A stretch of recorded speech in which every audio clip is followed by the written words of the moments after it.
नमस्कार। इस समय हमारे देश में लोकसभा का चुनाव होने जा रहा है, जो बहुत ज़ोर शोर से रफ्तार पकड़ा हुआ है।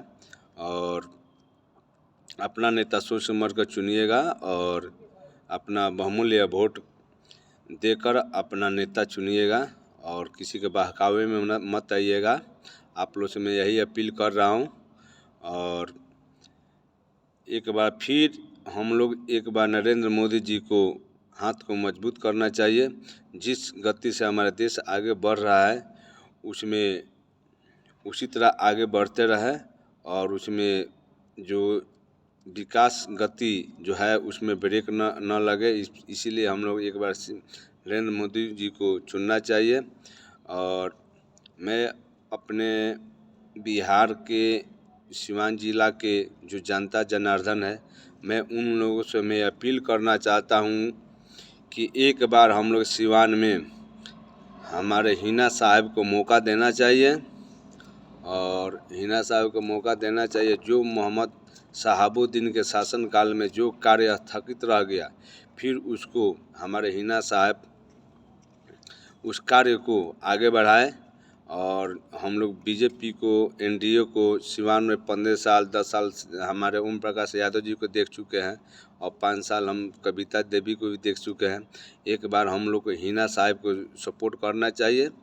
और जो कार्य मोहम्मद शहाबुद्दीन के शासनकाल में जितना कार्य सिवान विकसित हुआ, उसके बाद जितने मोहम्मद शहाबुद्दीन साहब विकसित किए, उसके बाद वहीं पर वो स्थगित हो गया। उसके बाद सिवान में कोई विकास के कार्य नहीं हुआ।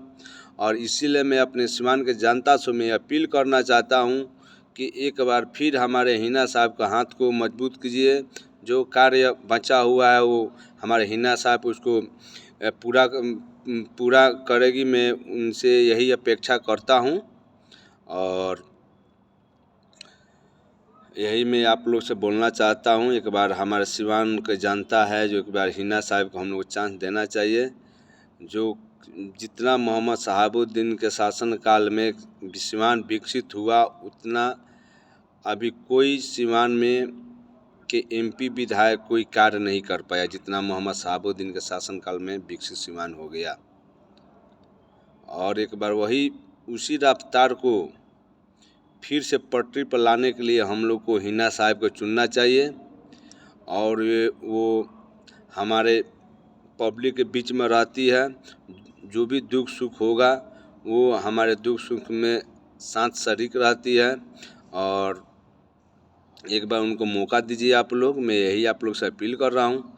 हिना साहब को जिताइए और सिवान को विकसित बनाइए। और जितना भी हमारे स्टूडेंट है और जितना जो इंजीनियरिंग कॉलेज सिवान में खुला, फिर उसमें और आगे कार्य उसमें जो बाकी वो हमारे हिना साहब पूरा करेगी। और सिवान में नए नए हॉस्पिटल कॉलेज का उद्घाटन करेगी, जिससे मरीज का और हमारे स्टूडेंट जो पढ़ने वाले मेरे भाई हैं उनको दिक्कत न हो। मैं हिना साहब से यही अपील करता हूँ। जो भी कार्य सिवान में स्थगित है, आप उस कार्य को जीतने के बाद उस कार्य को आप पुनः स्टार्ट कीजिए। मैं आप लोग से हिना साहब से यही मैं उम्मीद रखता हूँ। चलिए इस वीडियो को ज़्यादा शेयर कीजिए और लाइक कीजिए और अपना कमेंट ज़रूर लिखिए कि हिना साहब सिवान से जीत रही है कि नहीं जीत रही है। आप लोग ज़रूर अपना कमेंट कीजिए। नमस्कार, जय श्री राम।